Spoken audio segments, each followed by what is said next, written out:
The massive doors of the council chamber slid open with a soft hiss. Captain Jake Morrison stepped inside, his boots clicking against the polished metal floor. Behind him walked Ambassador Lisa Carter and Admiral Ben Taylor. The three humans looked small in the huge room designed for much larger alien beings. 12 different alien species sat around the circular table that dominated the chamber. Each species had their own section, with special chairs and breathing equipment. The air shimmered with different atmospheric controls for each delegation. Jake had been in this room many times before, but today felt different. Today felt final. Humans, spoke Council Prime Vextar, the leader of the Zealothi people. His voice came through the translation device as cold and mechanical. You are late. Jake looked at the tall, blue-skinned alien with his 4 arms crossed. We came as soon as we received your emergency call. Around the table, other council members shifted in their seats. The insect-like Corvin clicked their mandibles together. The floating energy beings called Vexians pulsed with angry red light. The plant-based Verdani rustled their leaves in what Jake knew meant displeasure. The Ravager horde approaches our space, announced Vextar. Our scouts report they will reach the outer systems in 6 months. We must act now. Admiral Ben Taylor leaned forward. What kind of action are you planning? A holographic display appeared above the table. It showed the galaxy with red dots marking the Ravager horde's position. They moved like a plague across star systems, consuming everything in their path. Jake had fought them before. They were mindless, hungry, and nearly impossible to stop once they started feeding. We have developed a strategy, said Quinder, the Zealothi intelligence officer. We will create a choke point at the New Haven system. The Ravagers will be forced to funnel through that single point where we can destroy them. Lisa Carter spoke. New Haven is a human colony world. 12 million people live there. Yes, Vextar said simply. They will need to be evacuated. Evacuated to where? Jake asked. There isn't enough time to move 12 million people. You're talking about 6 months. The evacuation is not possible, admitted another council member, a gas-breathing creature called Sultar. The sacrifice is necessary for the greater good. The words hit the human delegation like a physical blow. Jake felt his hands clench into fists. Lisa's face went pale. Ben Taylor's jaw tightened. You want us to abandon 12 million human civilians to die, Jake said slowly. The needs of the many outweigh the needs of the few, Vextar replied. This is basic logic. One world dies so that hundreds of others may live. And you expect human forces to carry out this mission? Lisa asked. Of course, clicked Thekmal, the Corvin representative. Human military forces are the most effective. Against the Ravagers. Your species has a unique talent for warfare. Jake looked around the table at the alien faces. Some looked bored. Others seemed impatient. None showed any sign of caring about the 12 million human lives they were casually writing off. For 70 years, Jake said, his voice rising, humanity has served as your military force. We've fought your wars. We've died in your battles. We've protected your worlds and your people. And you have been well compensated, Vextar interrupted. We have shared our technology. We have protected your weak colonies. We have given your primitive species a place among the stars. Primitive, Ben Taylor repeated the word like it tasted. Bad. Face reality. Saltar's voice bubbled through his breathing apparatus. Without council protection, humanity would have been extinct long ago. You need us more than we need you. Lisa Carter stood up slowly. Every eye in the room turned to her.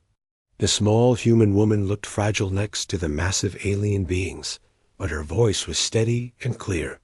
No, she said. No. Vextar's 4. Eyes blinked in confusion. No, we will not sacrifice New Haven. No, we will not abandon our people. And no, we will not continue to serve a council that views human lives as expendable. The chamber fell silent. Jake could hear the hum of life, support systems, and the quiet breathing of various alien species. Then Quinder let out what sounded like laughter. "You refuse a direct order from the council?" the intelligence officer asked. "We withdraw from the council," Lisa said clearly. "Effective immediately. Humanity is done."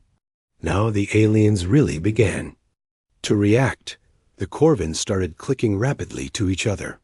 The Vexians flashed bright colors. The Verdoni's leaves rustled like wind through a forest. "You cannot survive without us," Vextar stated flatly. "Your technology is inferior. Your worlds are defenseless. Your economy depends on council trade." Jake stepped forward to stand next to Lisa. "We'll take our chances." "This is foolishness," Sultar said. "You will return within a year, begging for readmission, and we may not be so generous the second time." Ben Taylor smiled, but there was no warmth in it. "You know what? You're probably right about one thing. Someone is going to come begging, but it won't be us." "Empty threats."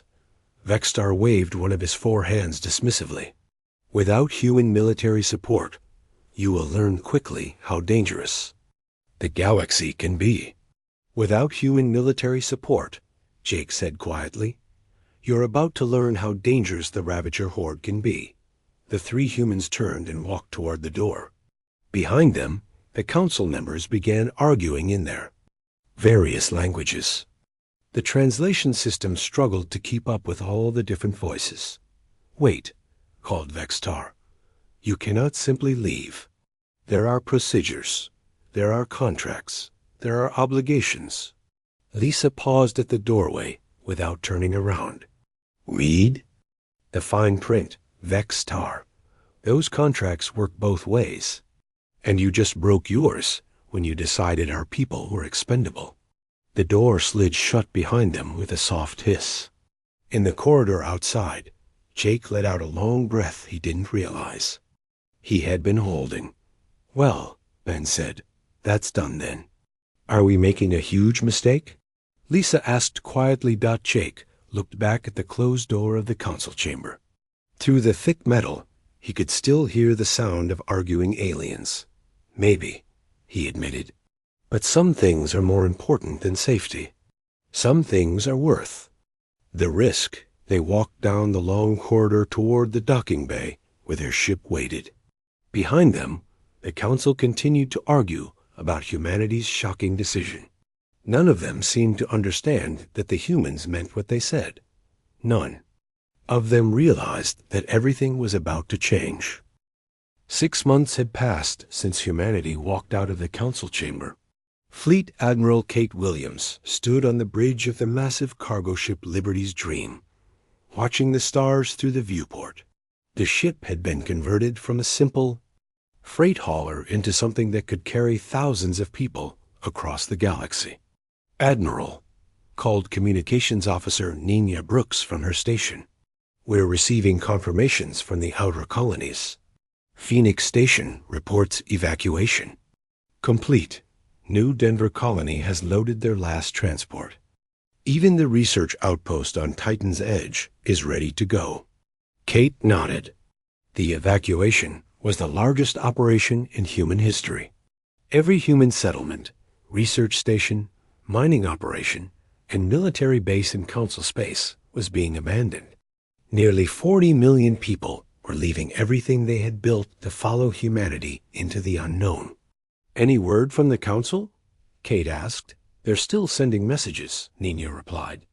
"Mostly threats about what will happen when we come." Crawling back. General Rick Davis walked onto the bridge carrying a datapad. His face looked tired but determined. "The last of our people are loading onto the transport ships. We'll be ready to jump to hyperspace in 3 hours." Kate looked at the tactical display showing hundreds of human ships spread across the system.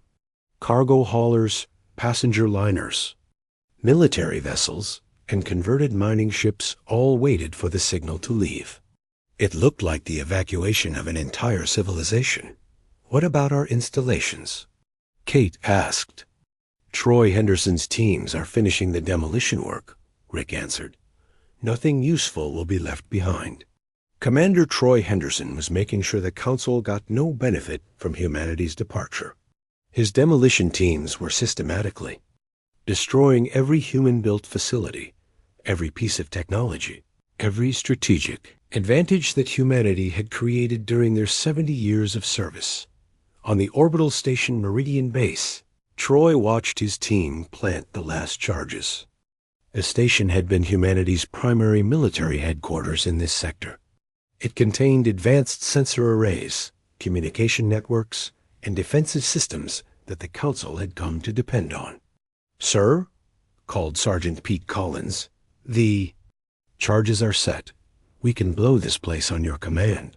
Troy looked around the command center where he had spent 5 years of his career. The humans had built this station with their own hands, their own technology, their own blood and sweat. Now they were going to erase it, rather than let the Council benefit from their work. "Do it," Troy said. The explosions lit up space like a small sun. Meridian Base broke apart in a shower of metal and fire.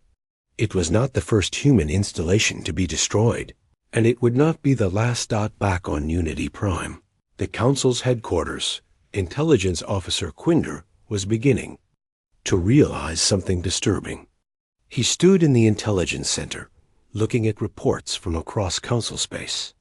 "The humans are not just leaving," he told his assistant, a young Zealothi named Vic Star. "They are erasing themselves." "What do you mean?" Vic Star asked. "Look at these reports." Quinder pointed to his screen. Meridian Base destroyed. The communication relay at Sigma 7 demolished. The defensive grid around New Malta offline. The humans built all of these systems for us. Now they are gone. So we rebuild them, Vicstar said with a shrug. "With what?" Quinder asked. "Do you know how to build a quantum communication array? Do you understand human military architecture? Most of these systems use hybrid technology that combines human engineering with our science." For the first time, Vicstar looked worried. "Surely our engineers can figure it out." "Perhaps," Quinder said, "but it will take years. And the Ravager horde will be here in 3 months. Meanwhile, in the depths of space, Dr. Amy Rodriguez worked in the laboratory aboard the science ship Discovery. She was humanity's leading expert on alien technology, and she had been very busy during the evacuation. "Amy," called her assistant, Dr. Paul Martinez, "we finished analyzing the Corvin biocomputers we salvaged." Amy looked up from her work. Around her, the lab was filled with pieces of alien technology that human forces had collected over the decades. Energy cells from the Zealothi, quantum processors from the Vexians, biological components from the Corvin, and dozens of other pieces from various species. "Good," Amy said. "How about the Vexian quantum cores?" "We've cracked the basic principles," Paul replied. "It will take time, but we can reverse engineer most of this technology." Amy smiled. The Council had always been careful to share their technology with humanity in limited ways. They gave humans just enough to be useful soldiers, but never enough to be independent. What they had not realized was that human scientists had been studying and copying their technology for decades. "Start the integration protocols," Amy ordered. "We're going to build something the galaxy has never seen before." On Unity Prime, Council Prime Vexstar was becoming increasingly angry. He paced in his private office while Quinder delivered his latest report. "The humans have disabled the early warning network," Quinder said. "The sensor stations that monitor the galactic rim are offline. We will have no advanced warning when the Ravager horde enters our space. Then we repair them," Vexstar snapped. "The repair will take 8 months," Quinder replied. "The Ravagers will be here in 3. What about our own forces?" Vexstar asked. "Surely we can handle this threat without human help." Our military analysis suggests otherwise, Quinyer said carefully. The Corvin bioships are powerful, but lack tactical flexibility. The Vexian energy vessels are fast, but fragile. The Verdani defense fleets are strong but slow. None of our forces have the adaptability that made human forces so effective. Vextar slammed one of his 4 hands on the desk. They are primitive creatures. How can we be dependent on them? Because, Quinyer said quietly, we trained them to fight our battles for us. We never learned to fight our own. Far from Council space, the human fleet had gathered in an empty system designated as Rally Point Alpha. Captain Jake Morrison stood in the command center of the converted battleship New Horizon, watching the organized chaos of 40 million refugees setting up their new temporary home.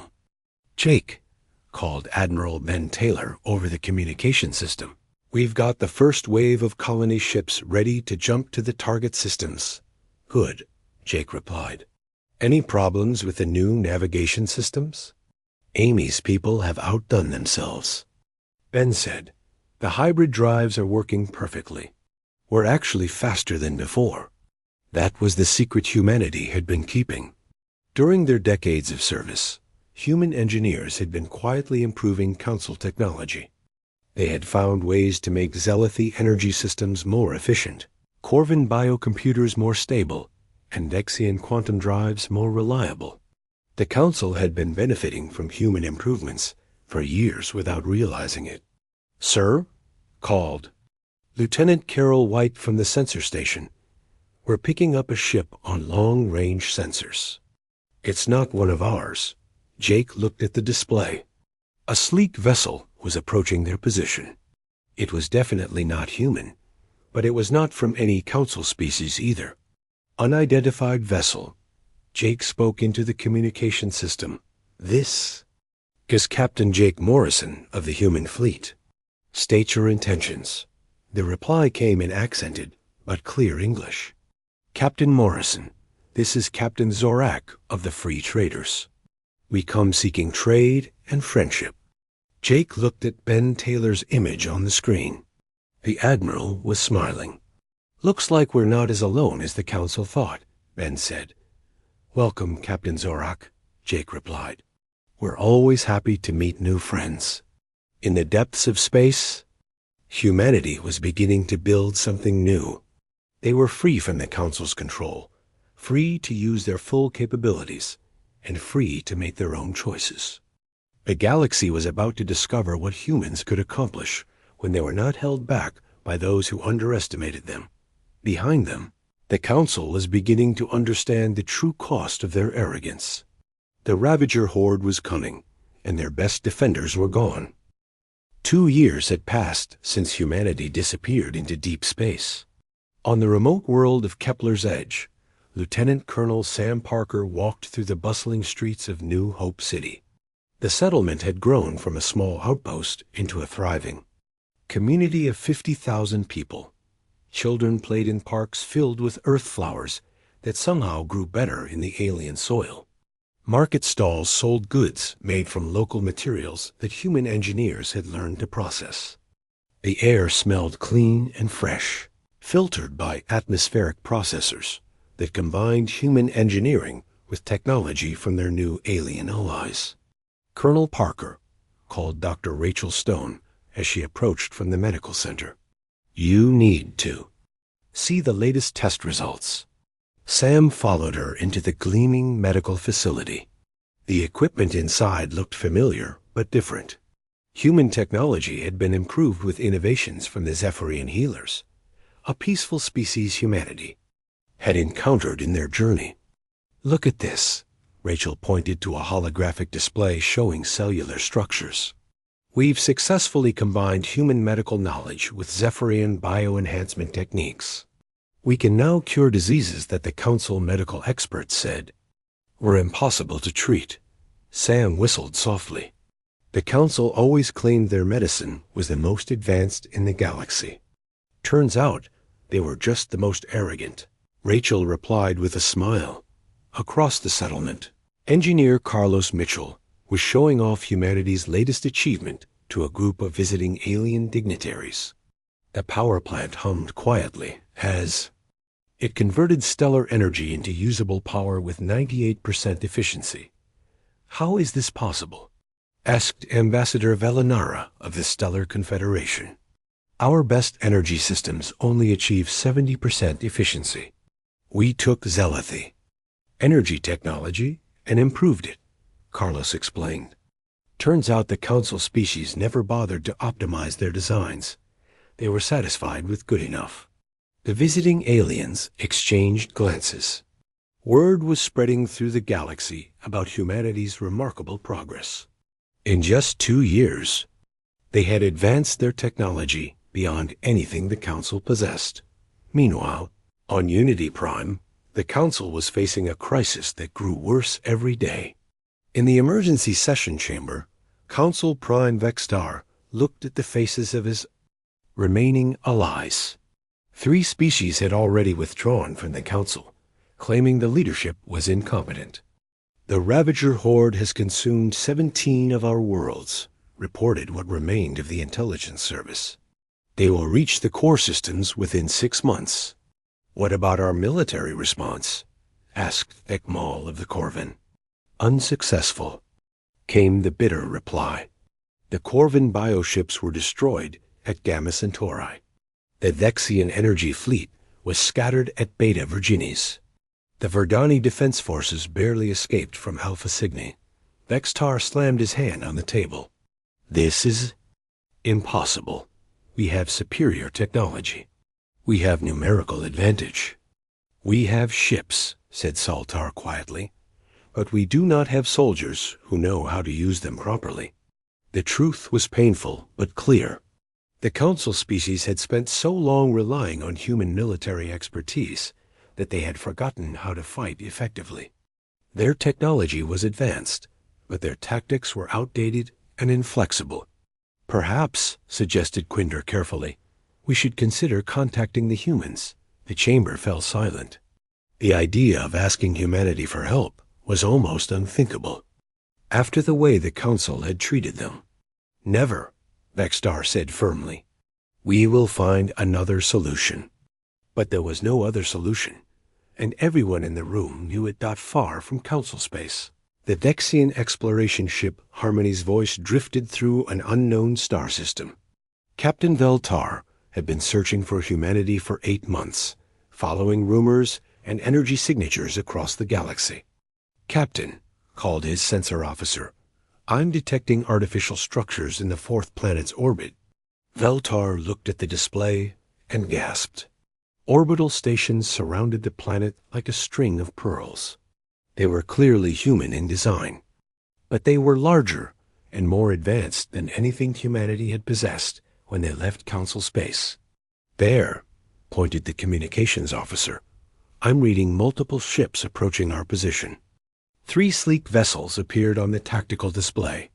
They moved with a grace and speed that impressed even the advanced Vexian captain.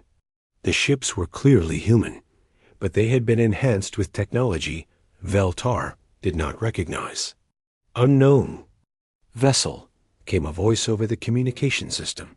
"This is Commander Helen Grant of the Human Defense Force. State your business in our territory." "Commander Grant," Veltar replied carefully, "I am Captain Veltar of the Vexian Exploration Fleet. I seek an audience with your leadership on behalf of the Galactic Council." There was a long pause before the reply came. "Follow our ships to the orbital station. Any hostile action will be met with immediate response." Veltar noticed that the human ships maintained perfect formation around his vessel. Their movements were precise and confident. These were not the desperate refugees who had fled Council space 2 years ago. On Orbital Station Freedom, Colonel Sam Parker met the Vexian captain in a conference room that overlooked the planet below. Through the large windows, Veltar could see the lights of human cities spreading across the continents. "You've done well for yourselves," Veltar admitted. "We've had good teachers," Sam replied, gesturing to another figure in the room. "This is Ambassador Zintar of the Stellar Confederation. The insectoid ambassador clicked his mandibles in greeting. The humans have proven to be excellent partners, much better than their previous associates. Veltar understood the insult, but chose to ignore it. The Council faces a crisis. The Ravager Horde threatens to destroy all of galactic civilization. The Council made their choice when they decided our people were expendable, Sam said coldly. Mistakes were made, Veltar. Admitted, but surely you cannot stand by while billions of innocent people die. Sam was quiet for a long moment, looking out at the thriving human colony below. What exactly is the Council offering? Full restoration of your membership. Access to all Council technology. Favorable trade agreements. In exchange for what? Military. Assistance against the Ravager Horde. Sam smiled, but there was no warmth in it. The same military assistance you could have had 2 years ago if you had treated us as equals instead of expendable tools. The situation has changed, Veltar said desperately. Yes, it has, agreed Ambassador Zintar. Humanity is no longer dependent on the Council. They have their own allies now. They have their own territory. They have their own future. Veltar looked around the room at the confident faces staring back at him. What will it take for humanity to help? That decision is above my authority, Sam said. But I can tell you this. Humanity will never again serve as anyone's expendable military force. The Vexian captain left the meeting with a heavy heart. He had found humanity, but they were no longer the desperate refugees the Council expected. They had become something new, something stronger, something that no longer needed the Council's protection or approval. When Veltar returned to Unity Prime with his report, the Council finally began to understand the true magnitude of their mistake. They had not just lost their military force. They had created a rival power that might soon surpass them entirely. The Ravager Horde continued its advance, and the Council's options were running out. Soon they would have to make a choice between their pride and their survival. The Ravager Horde had reached the inner Council systems. On Unity Prime, emergency alarms wailed as the massive alien swarm consumed the outer defense platforms like hungry locusts. Council Prime Vexstar stood in the command center, watching his civilization die on the tactical displays. "Sir," called the communications officer, "we're receiving a priority transmission from the Zelethi homeworld. The planet is under attack. They're requesting immediate evacuation assistance." Vexstar closed his 4 eyes. The Zelethi homeworld was the most heavily defended planet in Council space. If it was falling, then nothing could stop the Ravagers. "Incoming." "Ships," announced the sensor operator. Multiple vessels approaching from Sector 7. On the display, a fleet of sleek ships emerged from hyperspace. They were human vessels, but they moved with a precision and power that amazed even the experienced. Council officers. At their head flew the massive battleship New Terra, its hull gleaming with advanced armor and weapons.